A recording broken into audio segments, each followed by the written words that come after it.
On aime l'Église, hein? On aime les gens. Puis là, on rentre dans la nouvelle année. Puis qu'est-ce qui vient avec la nouvelle année? Maurice, il l'a dit, c'est les résolutions. C'est bizarre, hein? C'est comme, moi, je voyais ça un peu comme une grâce. C'est comme si, quand tu recommences l'année, là, tu regardes qu'est-ce qui s'est passé, tu analyses, puis là, tu refais des... C'est comme si Dieu il dit, gars, je te permets encore cette année de... Je vais t'aider, on va changer des affaires, on fait une mise au point, on redresse, on remet le compteur à zéro, on considère le chemin que tu as fait, on considère où c'est que tu veux aller. On veut tout le temps améliorer notre sort, hein, notre relation avec lui. Puis, je ne sais pas comment vous vous sentez en rentrant dans la nouvelle année. J'ai juste quelques... Oui, c'est ça. Il peut y avoir des bonnes puis des mauvaises... J'ai dit peut-être vous êtes triste, peut-être vous êtes inquiet, peut-être vous êtes confus, peut-être vous êtes frustré, peut-être vous êtes anxieux. On n'est pas à l'abri de ça. Peut-être que vous êtes en morceaux. Peut-être que vous êtes stressé, chargé, incertain, abattu. Peut-être que vous êtes fâché. Peut-être que vous avez honte. Peut-être que vous êtes très critique, peut-être trop critique envers vous-même. Peut-être que vous trouvez que vous n'avez pas assez. Et si on réfléchit, moi, qu'est-ce qui me fait du bien des fois à penser, c'est que au commencement de toute chose, Dieu était là. Avant même que moi j'existe, Dieu y était là. On peut le lire dans Jean 1, versets 1 à 5. Ça va mal boire avec ça.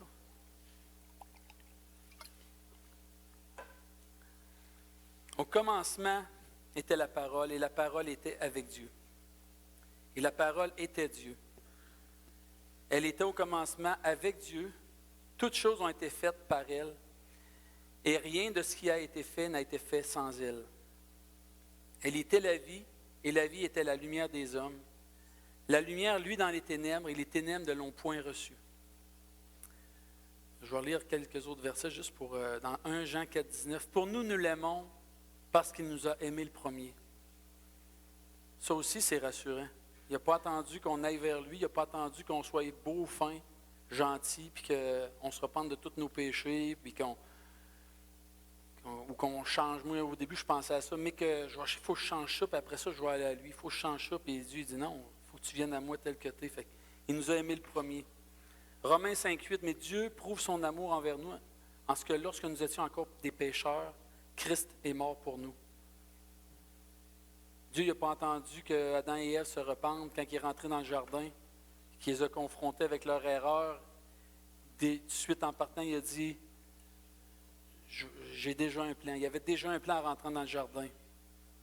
1 Jean 3, 16, car Dieu a tant aimé le monde qu'il a donné son Fils unique afin que quiconque croit en lui ne périsse point, mais qu'il ait la vie éternelle. Il n'a pas juste sorti son portefeuille et donné un 20$, il a donné son Fils. Quelle valeur! Il n'y a pas de plus grand amour que de donner sa vie pour ses amis. Jean 15, verset 13. Encore un autre verset, Proverbe 8. On va tourner. Proverbe 8, je commence avec beaucoup de versets. Proverbe 8, verset 22. C'est un de mes versets préférés. Il y en a plusieurs, là, mais celui-là.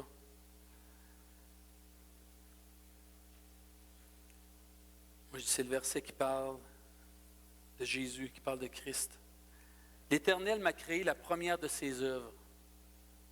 Avant ses œuvres les plus anciennes, j'ai été établi depuis l'éternité. Dès le commencement, avant l'origine de la terre, je fus enfanté. Ça, c'est un verset qui m'a... J'avais eu des discussions avec des gens qui disaient que Jésus n'était pas Dieu, puis ça m'avait mis un doute dans mon cœur. Puis quand j'ai lu ce verset-là, je fus enfanté. C'était mon frère Alain Côté qui m'avait dit ça. Il dit, Dieu, il ne l'a pas créé avec la poussière de la terre, il l'a engendré, il l'a mis au monde. Donc, il y a tous les attributs divins. Il n'avait encore fait ni la terre, ni les campagnes, ni les premiers atomes de la poussière du monde. Lorsqu'il disposa les cieux, j'étais là. Lorsqu'il traça un cercle à la surface de l'abîme, lorsqu'il fixa les nuages en haut, et que les sources de l'abîme jaillirent avec force, lorsqu'il donna une limite à la mer, pour que les eaux n'en franchissent pas les bords, lorsqu'il posa les fondements de la terre, j'étais à l'œuvre auprès de lui. Et je faisais tous les jours ses délices, jouant sans cesse en sa présence, jouant sur le globe de la terre et trouvant mon bonheur parmi les fils de l'homme. Et maintenant, mes fils, écoutez-moi, et heureux celui qui observe mes voies. Wow! Puis même jouant sur le globe de la terre. Un globe, c'est rond, ça? Il savait déjà à ce temps-là que la terre était ronde. Pas pire. Dieu est mort pour nos péchés passés, présents et futurs. Si nous nous confions en lui, nous n'avons rien à craindre. Il est l'alpha et l'oméga, le commencement et la fin. On trouve ça dans Apocalypse 1:8, Apocalypse 21:6, puis Apocalypse 21, je sais le même. Je me suis trompé, mais c'est pas grave, il y a 3 endroits. Celui qui est, qui était et qui vient, le Tout-Puissant. À celui qui a soif, je donnerai de la source de l'eau de la vie gratuitement. Amen. Job, il a dit, il a parlé qu'il était notre Rédempteur. Il dit, je sais que mon Rédempteur est vivant, qu'il se lèvera le dernier sur la terre. Quand ma peau sera détruite, il se lèvera. Quand je n'aurai plus de chair, je verrai Dieu. Je le verrai et il me sera favorable. Mes yeux le verront et non ceux d'un autre. Mon âme languit d'attendre au-dedans de moi. Dieu connaît le commencement et la fin. Lorsque nous nous remettons notre vie entre les mains, en croyant à Jésus, le voyage commence. Le voyage se traduit parfois par une transition, des changements, des difficultés de toutes sortes. Toutes sortes d'événements qui mettent notre foi, notre cœur, notre confiance, notre caractère à l'épreuve. Dans Luc 28-22, quand Jésus a dit à ses disciples, un jour Jésus montant dans une barque avec ses disciples, il leur dit, passons de l'autre côté du lac, et ils partirent. Puis je regardais quand il a dit passons de l'autre côté, ça parle de transpercer. Des fois dans notre vie, on a besoin de transpercer pas des événements, mais on vit des situations des fois où on a besoin de les transpercer, au lieu de juste rester et vivre à l'intérieur de ça. On a besoin de les transpercer. Ça parle d'aller passer dans un lieu. Ça parle de poursuivre sa route. Moi, je suis souvent quelqu'un qui stagne. Quand que je suis stressé, quand je suis, ça se dit ça? Quand je suis stressé ou quand je suis anxieux, j'ai tendance à arrêter, à rester sur place, puis à tremper dans mon petit jus de vinaigre. C'est pas bon. On a besoin d'avancer, de poursuivre la route, de passer de traverser, comme Jésus dit, traverser une région. C'est le même mot utilisé pour la marche d'une armée. Il était avec les disciples, c'était comme une armée. Il y avait quelque chose dans le cœur de Dieu quand il traversait. Ça parle aussi de l'idée d'une séparation. Des fois, tu te sépares de des choses, de changement de lieu. Puis, qu'est-ce que je réfléchissais quand je préparais ça, c'est que je pensais à la traversée. Puis, avant la traversée, tu as la traversée, puis tu as l'arrivée de l'autre bord. Mais souvent, dans la traversée, des fois, on a l'impression que, corrigez-moi si je me trompe, mais quand tu es au milieu de la mer et que tu ne vois rien, des fois, tu as l'impression que tu vas être là pour toujours, puis tu ne vois pas le but, tu ne vois rien. Puis des fois, il y a des tempêtes, puis des vagues qui menacent votre vie, puis qui menacent votre paix. Des fois, on a l'impression que ça va rester toujours comme ça, ou que c'est notre destination. Ah, qu'est-ce que je fais ici? Je suis dans le milieu de l'océan. Il ne se passe plus rien, je suis stressé, j'ai l'impression que je vais mourir. Puis ça me disait que la traversée, ce n'est pas notre destination. C'est ni la finalité de notre traversée. Le milieu de la mer, ce n'est pas la finalité, c'est la transition. Ce que l'on vit est temporaire et Dieu est fidèle à nous conduire de l'autre côté. Si nous ne doutons point, nous lui faisons confiance. Dieu est bon avec nous du début jusqu'à la fin, les bons et les mauvais moments. Quand les eaux sont calmes et lorsqu'elles sont agitées, lorsque nous sommes en paix et lorsque nous sommes sous pression, lorsque nous sommes en sécurité et lorsque nous sommes en danger, lorsque nous sommes heureux et lorsque nous sommes tristes, en toutes circonstances et toute occasion. Romains 8, 33, qui nous séparera de l'amour du Christ?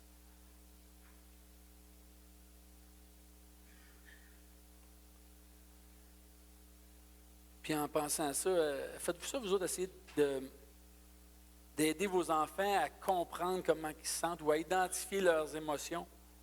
Moi, Élie, là, il est pas mal champion là-dedans. Hein, Élie? Ben, pour identifier tes émotions. Des fois, il nous dit, là, quand vous faites ça, là, je me sens rejeté. Wow! C'est la première. Tu sais, moi, je réagirais autrement, mais lui, puis souvent, il y a des. Mais si c'est bon pour les enfants, ça doit être bon pour nous autres. Puis moi, je me rends compte des fois que j'ai de la misère à identifier. Quand je suis anxieux, c'est comme si j'apprends à vivre avec ça, puis c'est difficile. C'est quelqu'un qui a dit Daniel? OK. Tuez-moi pas. S'il y a un sniper en haut, tirez-moi pas. Laissez-moi finir. C'est-tu parce que le message n'est pas bon, puis là, il dit, là, il faut changer de message? Il faudrait peut-être me trouver un remplaçant. Gérard, si jamais ça ne te dérange pas. Tu iras finir. On essaie d'apprendre à nos enfants à comprendre ou à identifier les émotions lorsque ça ne va pas. Pourquoi tu te sens comme ça? Au lieu des fois d'être juste frustré. Des fois, on est frustré. Puis il y a une raison quand on est frustré. Avec qui je parlais de ça? Je parlais de ça avec un de mes frères, puis il disait, moi, là, je passe par-dessus les affaires souvent, puis ça va bien souvent. Les premières fois, ça va bien. Mais à un moment donné, quand ça s'accumule, l'étape d'après, là, c'est que je viens frustré. Puis là, c'est comme, mettons, tu es avec quelqu'un, puis il est beau, il est fin, puis d'un coup, paf, frustré à l'os. Puis il dit, il faut que j'apprenne à, des fois, régler les affaires, juste les dire. Il n'y a rien de mal de dire les choses, des fois. Moi et mon épouse, on apprend ça. Hein, ça, Geneviève? Ça n'a pas tout été facile. Des fois, ça prend du courage, des fois, de dire les choses. C'est jamais pour blâmer, c'est juste pour aider à voir en dedans. Au lieu d'être juste frustré, triste, confus. Je crois sincèrement que c'est un exercice que, comme adulte, on doit apprendre, comprendre, discerner. Pourquoi je suis triste, frustré? Savoir identifier l'endroit où on se trouve. Quand il disait passer de l'autre côté, c'était comme, je réfléchissais, c'est comme des choix en même temps. Il faut que tu décides d'embarquer dans le bateau et de traverser. Différentes situations dans la Bible où les gens vivaient de la pression. Daniel avec Shadrach, Meshach et Abednego dans la fournaise. Daniel dans le fossé lion. Joseph qui a été jeté dans la citerne. Après ça, qui a été en prison. C'était pas leur destination, mais quand ils étaient dedans, Joseph, je pense, ça a pris 17 ans avant qu'il devienne 17 ans. Imagines-tu, tu te fais jeter tes frères, c'est pas tes ennemis, tes frères, ils te jettent d'une citerne, puis ils te vendent. Mon frère, il n'est pas ici, là, mais s'il serait ici, je dirais, fais jamais ça. Au milieu de la traversée, Dieu calme la tempête et donne la paix. C'est ça qu'on a besoin. Y en a-t-il des fois que dans l'épreuve, ils veulent sortir de là, puis des fois, ils prient ça, sors-moi de là, je veux être de l'autre bord. Tu es dans le milieu du lac, mais moi, je veux être de l'autre bord. Là. Y en a-t-il qui prient comme ça? Je veux sortir, je suis tanné d'être là. Je suis tanné d'être là, sors-moi de là. Personne n'aime être dans la fournaise ou au milieu de la tempête, en prison, rejeté, oublié, délaissé, trahi. Mais il ne faut pas oublier que la traversée a fait son œuvre. Puis il n'y a rien d'autre qui fait l'œuvre que soit la fournaise ou toutes les choses qu'on peut vivre. Je ne pense pas nécessairement que Dieu il nous place dans ses malgré que c'est lui qui a dit on traverse. Mais la tempête, c'est pas lui, je pense pas, parce que lui, il dormait dans le bateau. Pas pareil, hein? Je me rappelle, Élisée, il avait compté ça, il pêchait avec Raymond sur le lac Pressac, puis il voyait la tempête s'en venir, puis là, Raymond, il disait, on ferait mieux de s'en aller. Bon, on a le temps en masse. Il dit, quand les vagues se sont venues, ça a l'air là, que c'était pas beau, puis même, il ne l'a pas dit tout de suite, mais Élisée disait, j'ai eu peur. J'ai eu peur. C'était les vagues, ça ne montait pas dans le bateau, là, mais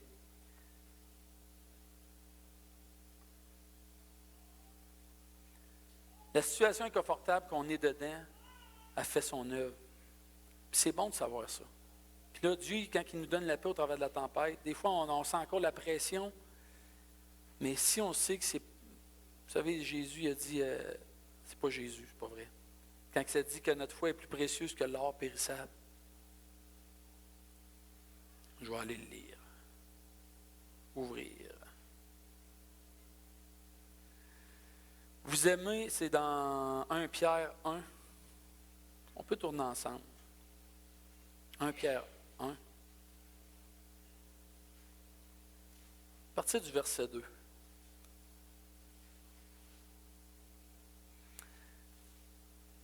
Je ne sais pas c'est quoi la version, mais je la trouvais bonne, fait que ça se peut que vous ayez de la misère à me suivre. Dieu le Père vous a choisi parce qu'il vous connaissait déjà d'avance.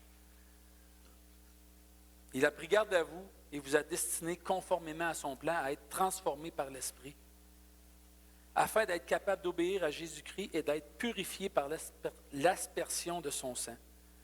Que la grâce et la paix vous soient accordées dans une mesure de plus en plus grande. Loué soit Dieu, le Père de notre Seigneur Jésus-Christ. Dans son amour sans limite, il a eu compassion de nous et nous a fait naître à une vie nouvelle en nous associant à la résurrection de Jésus-Christ dans les morts pour nous donner une espérance vivante. Il nous a préparé un héritage que nul ne peut détruire ni corrompre, qui ne perdra ni sa beauté ni sa valeur. Il vous le réserve dans les cieux, pendant qu'il vous garde par sa puissance, dont vous acceptez l'emprise avec foi pour le salut complet et définitif. Ce salut est déjà prêt, mais il ne sera dévoilé qu'à la fin des temps. Réjouissez-vous à cette pensée, même si actuellement vous êtes dans la tristesse et que vous devez endurer pendant quelque temps encore diverses épreuves et tentations. Elles éprouvent la réalité de votre foi et en augmentent la valeur. Le feu du creuset éprouve et affine bien l'or, qui disparaîtra pourtant un jour. Beaucoup plus précieuse est la foi qui a résisté à l'épreuve et vous vaudra louange, gloire et honneur lorsque Jésus-Christ apparaîtra. Vous aimez Jésus sans l'avoir vu, vous placez votre confiance en lui sans le voir encore, et à cause de lui, vous êtes transportés de joie, d'une joie inexprimable qui porte en elle le reflet de la gloire céleste, car vous êtes assurés de remporter le salut de vos âmes comme prix de votre foi. C'est pas peu de choses, hein? C'est pas peu de choses. Fait qu'on ne marche pas à l'aveuglette, puis à peu près, puis on ne sait pas qu'est-ce qui va arriver, puis on a besoin de comprendre que c'est le salut de nos âmes, puis la situation qu'on est ici, c'est temporaire. Juste après ça, il dit que les prophètes de l'Ancien Testament, ou bien des gens, ils cherchaient à comprendre, hein? Ils cherchaient à découvrir quelle époque et à quel événement se rapportaient les indications données par l'Esprit de Dieu. Puis en fait, c'était pour nous autres. Wow! On est vraiment bénis de ça. Privilégiés. J'ai marqué « Embrassons la traversée ». Cherchons pas ou embrassons la fournaise, la citerne, la prison, la déception. Laissons, au lieu de fixer nos yeux sur la situation, levons nos yeux. Prenons soin de notre intérieur. Laissons Dieu nous donner la paix. Recevons sa paix, ses conseils, sa consolation, son pardon, son action surnaturelle. Puis là, j'ai juste relevé les noms du Saint-Esprit, dans la Bible. Puis je trouvais ça encourageant. Qui il est. Juste en dire quelques-uns. Le bon esprit, l'esprit éternel, l'esprit de justice, l'esprit de grâce. L'esprit de grâce. Je répandrai sur la maison de David. C'est quelqu'un qui pourrait japper, j'ai un chat dans la gorge. J'ai fait rire ma mère. C'est ma mère qui riait. Hein? Je suis content. J'ai fait rire. Alors je répandrai sur la maison de David et sur les habitants de Jérusalem un esprit de grâce et de supplication. Ils tourneront les regards vers moi, celui qu'ils ont percé. Ils pleureront sur lui comme on pleure sur un fils unique. Ils pleureront amèrement sur lui comme on pleure sur un premier-né. C'est dans Zacharie, en parlant d'Israël, qu'un jour ils vont se retourner vers lui. L'esprit du Père. On sait que Jésus est venu nous présenter le Père parce qu'on l'a perdu de vue. Depuis la chute, on a perdu le Père de vue. Mais l'Esprit Saint, à travers de Jésus, il est venu nous le...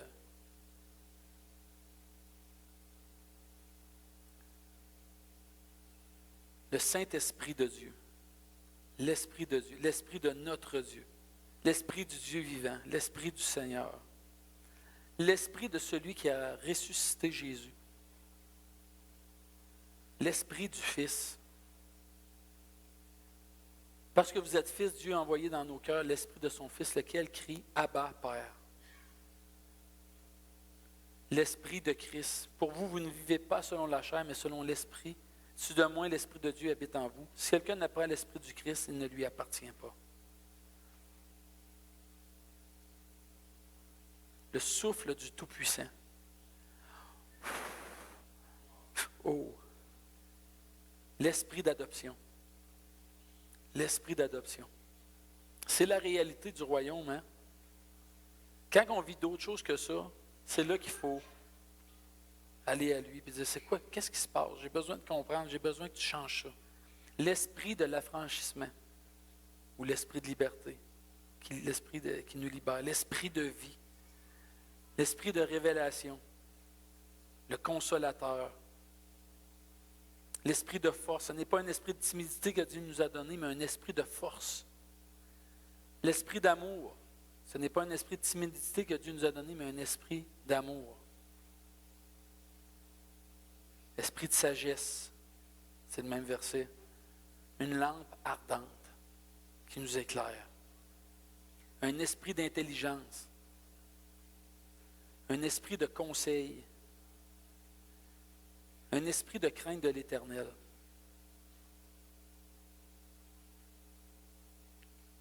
C'est pas mal ça.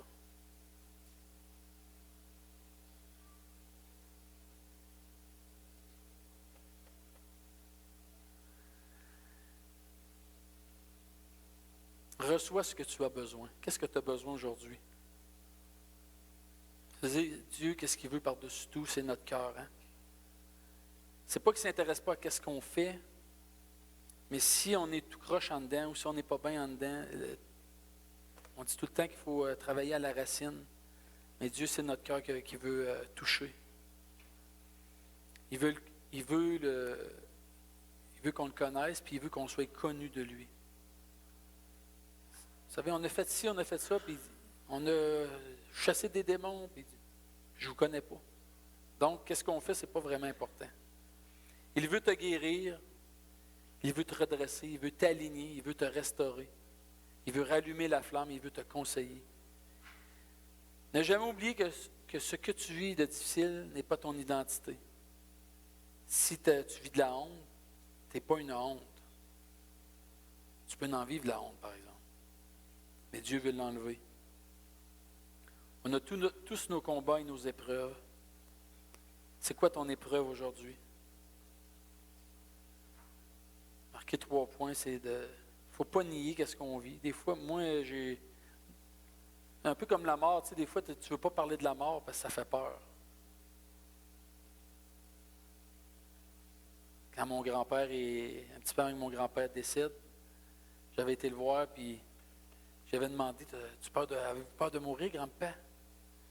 Puis il m'avait dit, il dit, c'est sûr, c'est ma première fois. Puis mon grand-père riait de même. Un peu comme Charlemagne. J'avais trouvé ça tellement drôle.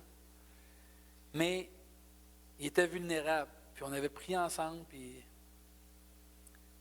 Mais des fois de parler, c'est comme si on a l'impression, si on parle de quelque chose qui ne va pas bien dans nos vies, c'est comme si on a l'impression que ça va aller plus mal encore.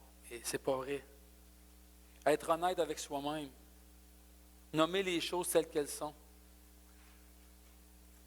pourriez m'en dire, mais j'ai mal. Je suis frustré. Je suis triste. Je me sens seul. J'ai honte. J'ai pogné quelque chose l'autre jour sur la solitude. Puis il disait que c'est comme une épidémie en Amérique. Puis que la solitude sociale ressentie régulièrement, ça a un impact sur ta vie comparable à fumer un paquet de cigarettes par jour. On a besoin de... Tu sais, tu peux te sentir seul, mais on a besoin de réaliser qu'on n'est pas seul, que Dieu est là. Puis on a besoin des fois d'être la personne qui... Cette semaine, j'ai été voir quelqu'un, puis il était vraiment mal en point. C'est notre frère Denis, il était mal en point. Je trouvais qu'il avait baissé, puis il avait de la misère à parler. Puis à force de parler avec, un moment donné, j'ai dit, comment ça s'est passé le jour de l'an? Ah, j'étais tout seul. Ta fille n'est pas venue? Il dit non, puis ça t'a fait de quoi? Puis il a dit oui. Puis je voyais, ça l'a affecté son corps. On sait qu'il fait du Parkinson. Je dis, wow, ça a un impact direct. Puis je me rappelle d'un petit gars, j'avais été visité à l'hôpital à Montréal. Il était tout joyeux, il dit, ma mère s'en vient me voir. Puis finalement, sa mère, elle n'y a pas été. Le lendemain, quand il a su ça, nous autres, on est arrivés là, c'est comme s'il il était retombé pire qu'il était avant. Il était blême. Puis... Fait que c'est...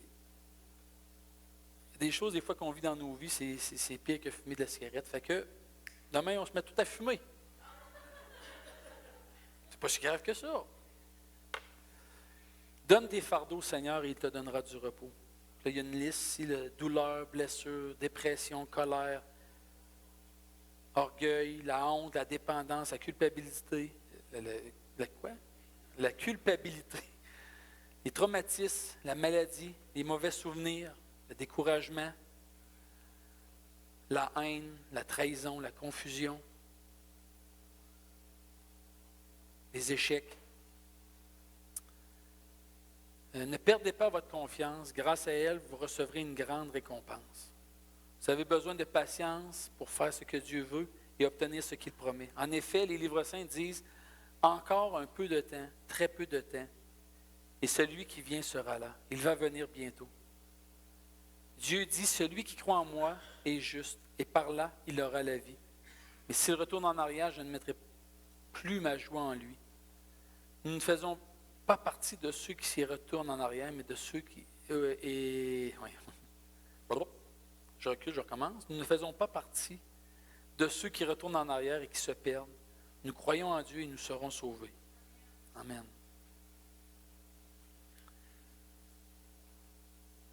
Lance Walno, hier, j'ai tombé là-dessus, il dit « Apprendre à reconnaître la voix et la nature de Dieu est une habileté qui vaut la peine de développer. » Apprendre à reconnaître la voix et la nature de Dieu. Trop souvent, on se fait une image de lui qui n'est pas juste.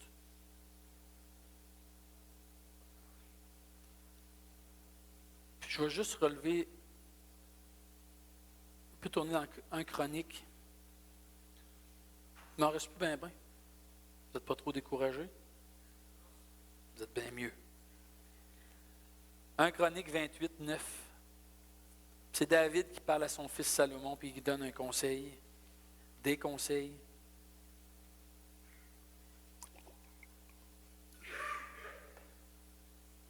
À partir du verset 9. Et toi, Salomon, mon fils, connais le Dieu de ton père et sers-le d'un cœur dévoué et d'une âme bien disposée, car l'Éternel sonde tous les cœurs et pénètre tous les desseins et toutes les pensées. Si tu le cherches, il se laissera trouver par toi, mais si tu l'abandonnes, il te rejettera pour toujours. Considère maintenant que l'Éternel t'a choisi afin que tu bâtisses une maison qui serve de sanctuaire. Fortifie-toi et agis. On sait que il se préparait à construire le temple, le gros temple. On sait que maintenant, c'est nous le temple. La première chose qu'il dit à son fils, c'est « Connais le Dieu de ton père ». Tu veux faire un sanctuaire? Connais le Dieu de ton père. Première chose. Le mot connaître. Ça parle d'apprendre. Ça parle même d'être certain. Apprends-le puis sois certain de qu'est-ce que tu connais de lui. Ça parle de découvrir. apprendre à connaître. Ça parle aussi de savoir par expérience. Donc, c'est de l'expérimenter. Expérimenter son amour, son pardon. Ça parle de reconnaître, d'admettre, d'avouer, de confesser. Puis je pensais à Job à la fin de sa vie quand il dit maintenant mes yeux t'ont vu. Tu sais, il a reconnu qu'il était dans l'erreur. Puis des fois, on a besoin de ça. Je pensais ça de toi. Je pensais que tu étais comme ça. Pardonne-moi, Seigneur. Je l'avoue, je le confesse, puis je me repens de ça. Connaître une personne d'une façon charnelle. Je ne sais pas pourquoi, la personne qui m'est venue, c'est Nathanaël. Quand il a été le voir, puis il dit, comment ça tu me connais? Puis il dit, quand tu étais sous le figuier, je t'ai vu. On sait que quand il s'est dit je t'ai vu, c'est le même mot que je t'ai connu, je t'ai vu, je t'ai connu.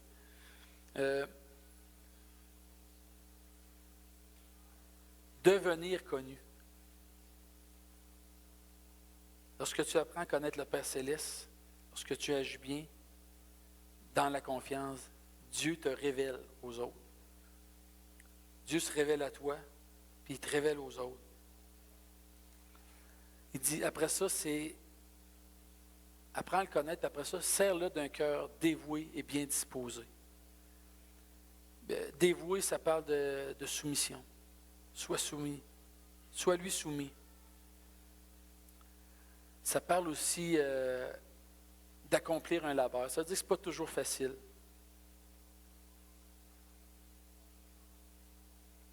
Travailler durement. Ça parle d'être fatigué. Fait que alors ça, c'est serre-le d'un cœur dévoué. Travaille fort, mais en même temps dans le repos. Ça parle de cultiver une terre. Bien disposé, c'est la racine de shalom. Bien disposé.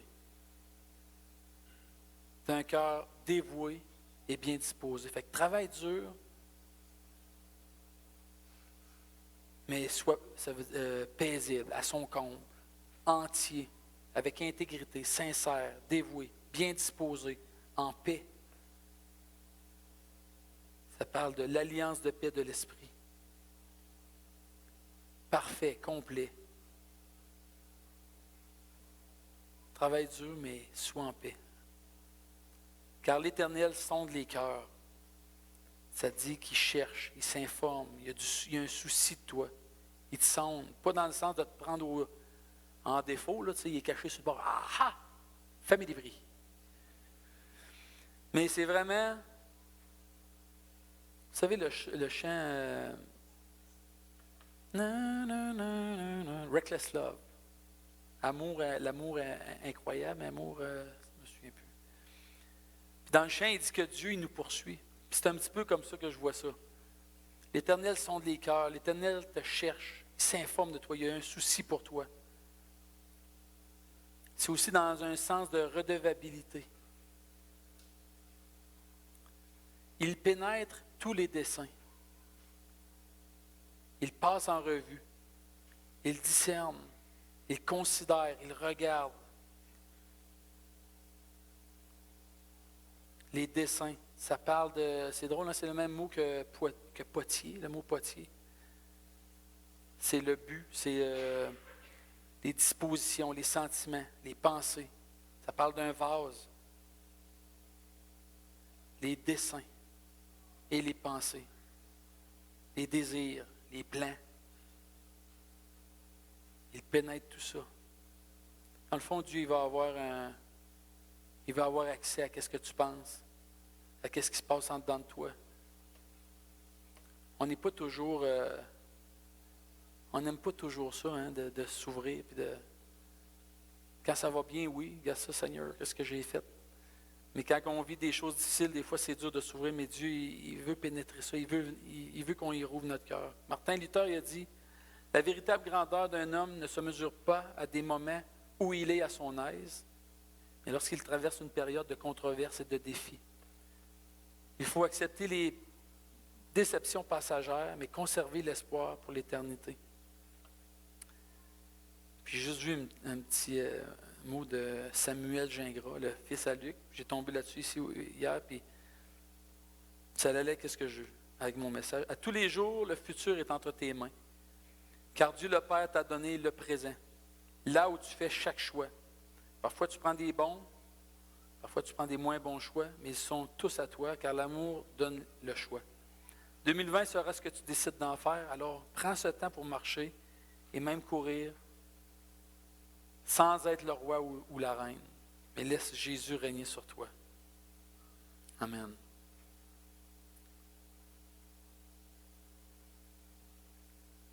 Je pensais à Jean-Baptiste quand il dit « Je suis la voix de celui qui crie dans le désert, aplanissez le chemin du Seigneur. » Puis, aplanissez, ça parle d'un timonier ou de quelqu'un qui tient le gouvernail du bateau. Ça veut dire que c'est toi qui as la roue entre les mains. Aplanis-les, c'est toi qui décides de le faire. Aplanissez le sentier, le chemin du Seigneur. Ça parle aussi de sur le champ, immédiatement. Puis le verset qui me venait, c'est « Aujourd'hui, c'est le jour du salut ». Des fois, on a des choses à faire, puis on remet ça à demain, mais la nouvelle année, je trouve que c'est une bonne occasion de dire on repart en eux. Je ne sais pas, il y a une grâce dans la nouvelle année. On le fait à partir d'aujourd'hui. Comme là, nous autres, à partir de la semaine prochaine, on a dit qu'on ne se couche pas plus tard que 10 heures. Priez pour nous. C'est vraiment... on est des couches-tard. C'est tout un défi. Mais moi, j'ai de qui retenir. Hein? Si vous auriez passé à Landrienne quand j'étais jeune, à 1h du matin, 2h, ma mère, elle travaillait dans la maison, elle tricotait, ou je ne sais pas trop. Elle nous faisait des costumes quand on a passé l'Halloween. Puis, fait qu'on ne retient pas du voisin. Puis chez Gérard, ben, hein? Dans le fond, c'est de votre faute. Mais disons que si je continue à me coucher tard, oui, il y a des conséquences, c'est que je vais être fatigué, mais des fois, il y a des choix mieux, encore plus importants à faire. Je vais finir avec quelques versets. On va tourner dans Ecclésiaste 3, versets 10, 11, 12. Ecclésiaste 3, 10 à 12.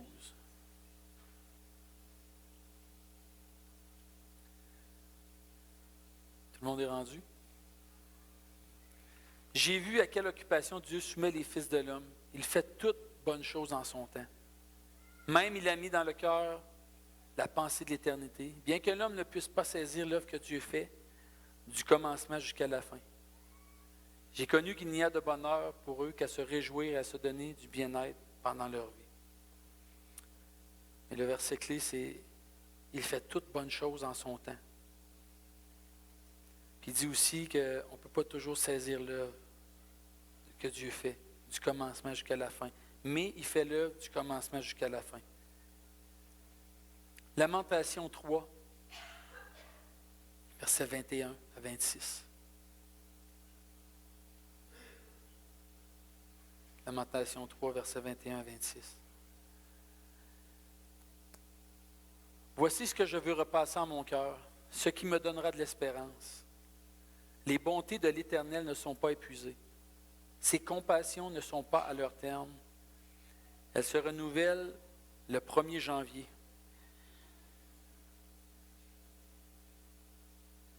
C'est vrai pareil, mais pas juste le premier, là. Mais elles se renouvellent chaque matin. Des fois, quand tu es béni une journée, tu repenses au lendemain, puis tabarouette, il me semble, je peux pas qu'il... D'après moi, ils sont carrés de son armoire de manger, elle doit être vide. Il me semble venir reçu pas mal. Mais c'est chaque matin. Chaque matin. Oh, que ta fidélité est grande. L'Éternel est mon partage, dit mon âme. C'est pourquoi je veux espérer en lui. L'Éternel a de la bonté pour qui espère en lui. Pour l'âme qui le cherche. Il est bon d'attendre en silence le secours de l'Éternel. Il y a des temps d'attente. Jérémie 29, 11 à 15. Je connais les projets que j'ai formés sur vous, dit l'Éternel. Projets de paix et non de malheur, afin de vous donner un avenir et de l'espérance. Vous m'invoquerez et vous partirez. Vous me prierez et je vous exaucerai. Vous me chercherez et vous me trouverez, si vous me cherchez de tout votre cœur. Je me laisserai trouver par vous, dit l'Éternel, et je ramènerai vos captifs. Il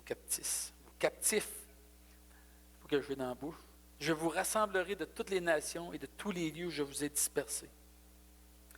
Proverbe 3, 5 à 8.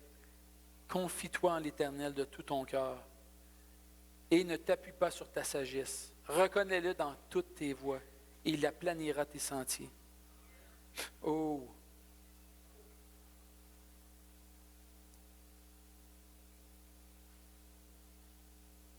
Reconnais-le dans toutes tes voies, il aplanira tes sentiers. Je pense encore à la parole de Jean-Baptiste quand il disait « Aplanissez le chemin devant lui ». Mais reconnais-le dans toutes tes voies, puis il va les aplanir. C'est lui qui va le faire. Ne sois point sage à tes yeux, à tes propres yeux. Crains l'Éternel, détourne-toi du mal, ce sera la santé pour tes muscles et un rafraîchissement pour tes os. Psaume 119, 105, ta parole est une lampe à mes pieds et une lumière sur mon sentier.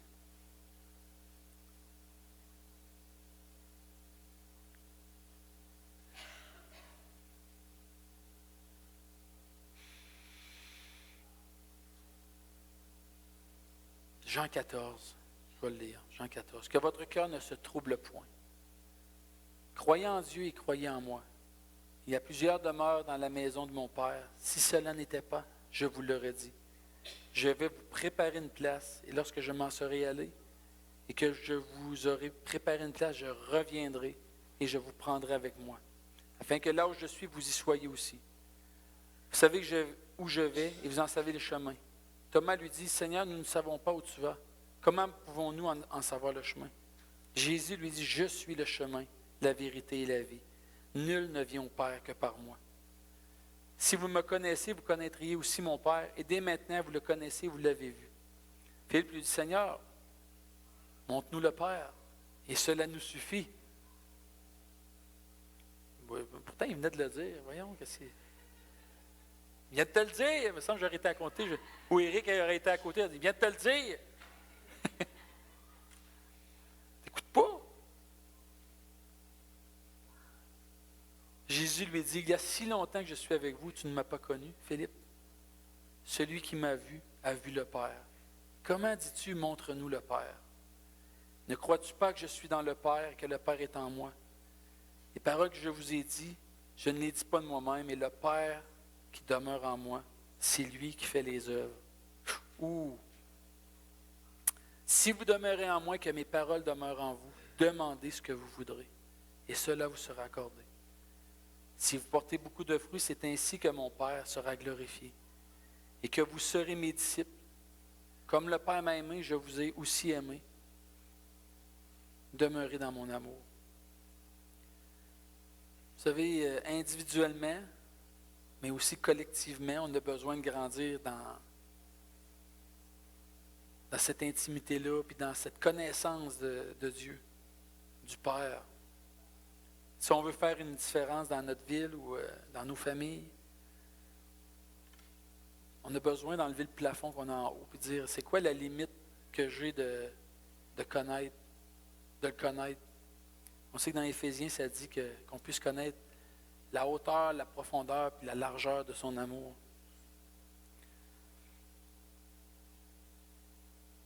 Que 2020, là, en tant qu'Église, qu'on puisse vraiment s'approfondir en tant que corps, en tant qu'individu premièrement,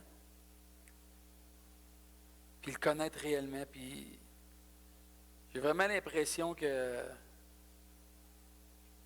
je ne sais pas comment ça va se faire, mais j'ai l'impression qu'on va avoir des choix à faire, puis juste monter, on a le gouvernail dans les mains, puis juste embarquer sur le bateau. Je ne sais pas c'est quoi vos résolutions, votre désir pour 2020. As-tu une petite musique? Je vu un gros, on va dire comme Charles, pouce bleu. Je ne sais pas où il a vu ça. Je ne sais pas c'est quoi qui est sur votre cœur pour 2020. Peut-être bien juste fermer nos yeux, puis juste laisser le Saint-Esprit venir juste nous sonder, nous éclairer, nous considérer.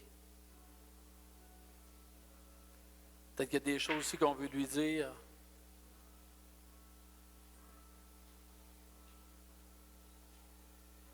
Alléluia. Peut-être qu'il y a des désirs qu'on veut lui partager, des difficultés. Peut-être qu'on aspire à aller plus loin. Peut-être qu'on aspire à des choses, puis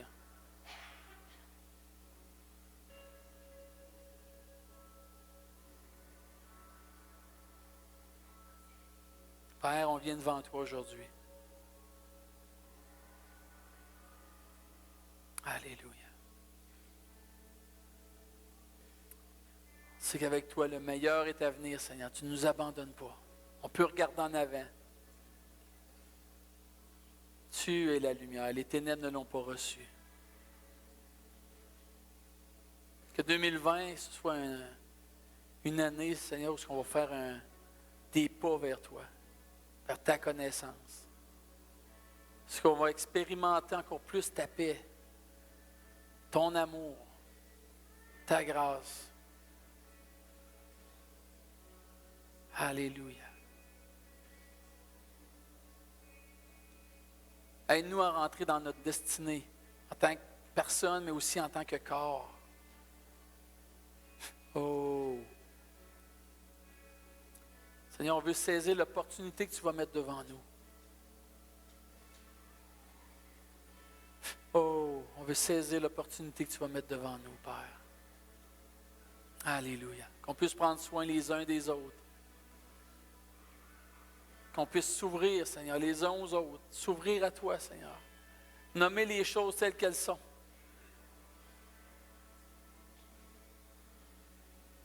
Alléluia.